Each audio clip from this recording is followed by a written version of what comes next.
गाजीपुर में विश्वकर्मा समाज की एक बेटी निशा की संदिग्ध परिस्थितियों में मौत हो जाती है। हालांकि उस पर सत्ता पक्ष और विपक्ष आमने सामने आ जाते हैं। विपक्ष समाजवादी पार्टी का डेलीगेशन जाता है, उसके ऊपर पथराव हो जाता है। इसी पे ज्यादा बात करने के लिए हमारे साथ कुछ लोग हैं, उनसे हम बात करेंगे। आप बताओ 2017 से कौन सा लॉ एंड ऑर्डर है यहाँ हिंदुस्तान, वो उत्तर प्रदेश के अंदर?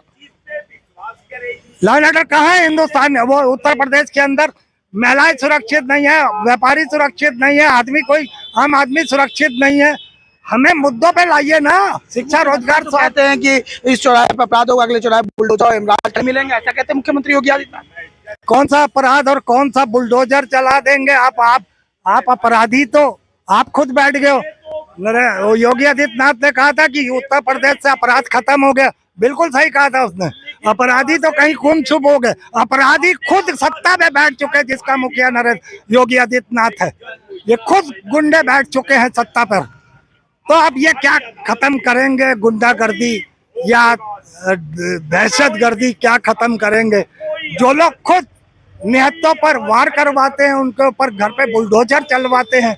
और ये विकास दुबे से लेकर बदस्तूर अब तक जारी है। ये यहाँ जाति का वो नहीं है। कुल मिला के ये माना जाए कि उस पीड़ित परिवार के साथ न्याय होना चाहिए, राजनीति नहीं होना चाहिए। पीड़ित परिवार के साथ न्याय कहाँ होता कहाँ है सर? किसी की जिंदगी वापस कर देंगे, 2-4-5 लाख में किसी की जिंदगी वापस कर देंगे क्या? इस तरीके से ये न्याय की प्रक्रिया, ये न्याय है? तरीका न्याय का ये है कि पहले मार डालो, बाद में फिर उसका मरहम पट्टी करो? तो ये कौन सा तरीका? आप अपने लॉ एंड ऑर्डर को इतना मजबूत करो कि इस तरीके के हादसे दोबारा ना हो। मगर यहाँ तो 2017 से बदस्तूर आप रोज। अच्छा एक बात बताइए, आप सापा पे कहते हो गुंडों की सरकार, बहुजन गुंडों की सरकार, क्या कांग्रेस पे तो ये इल्जाम नहीं लगाते? मगर अगर वो गुंडों की सरकार है तो आप उठाकर आंकड़े देख लीजिएगा। भाजपा 2017 से कितने अपराध कर चुकी है और कितनी पिछली सरकारों के अगर आंकड़े देखेंगे तो जमीन आसमान का फर्क है। छोटा मोटा फर्क नहीं, जमीन आसमान का फर्क है।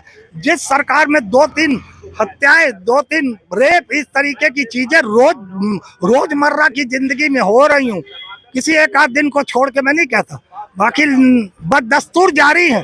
ऐसे में लॉ एंड ऑर्डर की बात करना देश के साथ, देश के प्रदेश के साथ और प्रदेश की आवाम के साथ एक मजाक से ज्यादा और कुछ नहीं। देखिए, गाजीपुर की घटना को लेकर उस पीड़ित परिवार के प्रति पूर्ण संवेदना व्यक्त करते हुए मैं यही कहना चाहूंगा कि आज का जो राजनीति और राजनेता का जो स्तर है वो बिल्कुल गिरता जा रहा है। हम कह रहे हैं कि जो पीड़ित परिवार के लिए समाजवादी पार्टी का डेलीगेशन जा रहा था वो किस उद्देश्य से जा रहा था?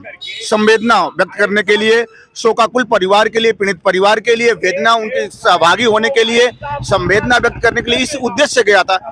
तमाम लोग तो इन सभी अपने गाजीपुर घटना को लेकर बात करी, सबका अपनी अपनी प्रतिक्रिया थी, सबने अपने अपने प्रतिक्रिया व्यक्त करी। वीडियो नहीं नंदक साथ से न्यूज़ में समीर खान, लखनऊ।